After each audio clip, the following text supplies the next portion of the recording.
So the best predictor for entrepreneurial success, first is IQ, but second is trait openness, which is the creativity dimension. So entrepreneurial types tend to be very high in trait openness. And so that sets them with the artists and also with the political liberals, because the best predictor of political liberalism is trait openness. So the managers and administrative types, they tend to be conservative, and the entrepreneurial and creative types tend to be liberal. And so if you're an entrepreneur, you're going to be a lateral thinker. And so you'll be the sort of person, if you hear an idea, that will trigger off a whole bunch of other ideas. And you'll be motivated primarily by interest in pursuing your ideas. But your downfall is likely to be organizational and administrative ability. So it's often useful for entrepreneurial types to pair themselves with managerial and administrative type. If you're going to be an entrepreneur, you almost have the opposite profile as a soldier. You're very high in openness and you're lower in conscientiousness, or at least conscientiousness is irrelevant. And the reason for that seems to be that, like, if you're an orderly person and you like to follow procedures and rules, it's kind of hard for you to start a company, because when you first start a company or engage in any other creative process, because entrepreneurs turn out to be the same as artists, you kind of have to, you're not operating within a rule-governed structure. In fact, there may be many times where you have to break a small rule to move properly at a higher level of analysis. There's no algorithmic way of generating a new company, right? Obviously. And so it's people who are very high in openness who happen to be good entrepreneurs. And so this is something I thought was extraordinarily cool, because we'd also already known what predicts managerial, administrative, and academic ability. And IQ is crucial for any complex job, so we'll just leave that behind. But what predicts academic ability, for example, at the University of Toronto, is intelligence, obviously, but also conscientiousness.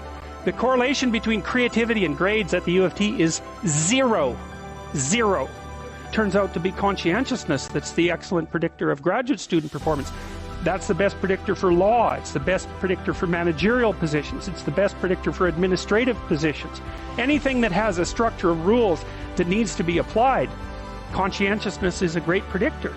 So, but it's not good for predicting artistic ability or entrepreneurial ability. And that's also really important, because one of the things, this is partly why bureaucracies stultify, right? Because what happens is as they develop, they get chock full of conscientious people, with a few psychopaths thrown in there just for good measure.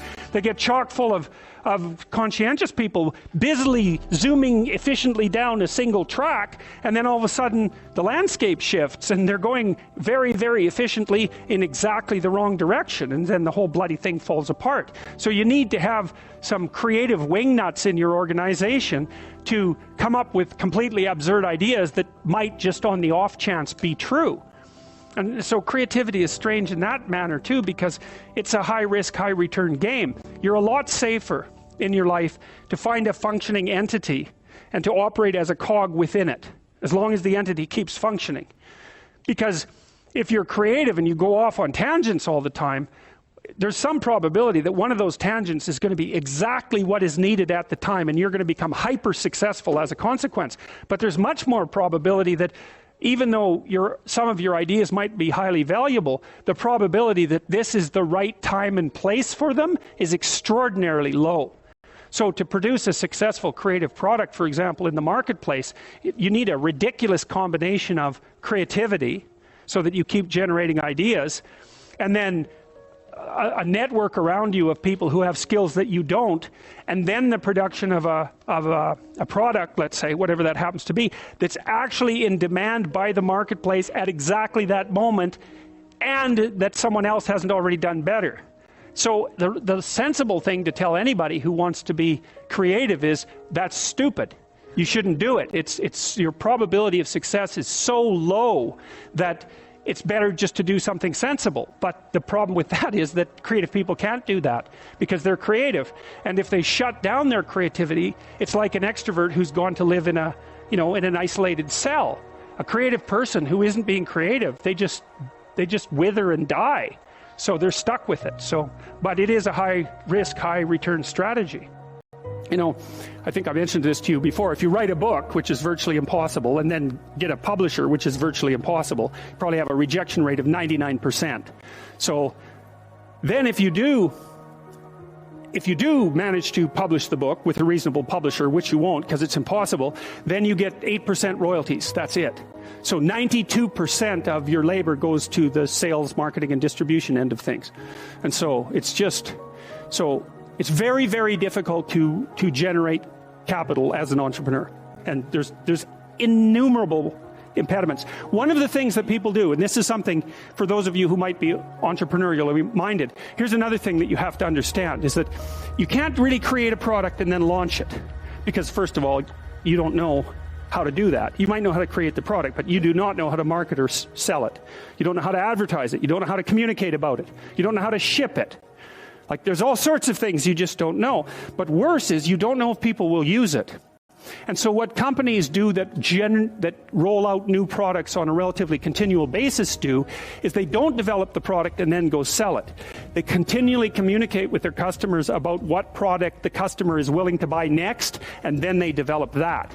And so you have to have your market identified, and then you have to be in continual communication with the market while you develop the product. It's not, I build a better mousetrap and the world comes, marching to my door. That isn't how it works. Is that you got to find out if someone wants to buy your stupid thing. And then the next thing is that even if you have a great thing, you're going to go talk to people and they have 50 great things that they might buy. And they're all great, but they're not going to buy all 50. They might buy one, maybe, and maybe they'll buy it this week, but probably they'll buy it in 6 months. And they're not going to buy any of them, no matter how great, unless they're on fire and you're selling water. Because they're so busy already, right? They're so overwhelmed and preoccupied by their jobs that if you come in and you say, well, here, this is going to increase your efficiency by 20%, and here's the 3 weeks you'd have to spend doing that, and then the payoff would come in the next years, they'll say, yeah, well, I'll do that as soon as I have time. And as soon as I have time is never. So if they're on fire and you have water, you can sell it to them. But that's all, because otherwise it's a no-go. So those are all things that are worthwhile knowing, because they're very hard to learn. Because I know that artistic types are also entrepreneurial types. They're the same personality types. And so it's very much worthwhile to make an economic and practical case for this sort of thing. You study literature and the humanities so that you can familiarize yourself with the wisdom of our civilization. Man, you should do that, because people have been working on this thing for a long time and it's rich beyond comparison. So why wouldn't you do that? And you teach yourself to read, and you teach yourself to speak, and you teach yourself to think, and you teach yourself to communicate. And I can tell you, if you can read and think and communicate, you are absolutely 100% unstoppable. There's absolutely no downside to it.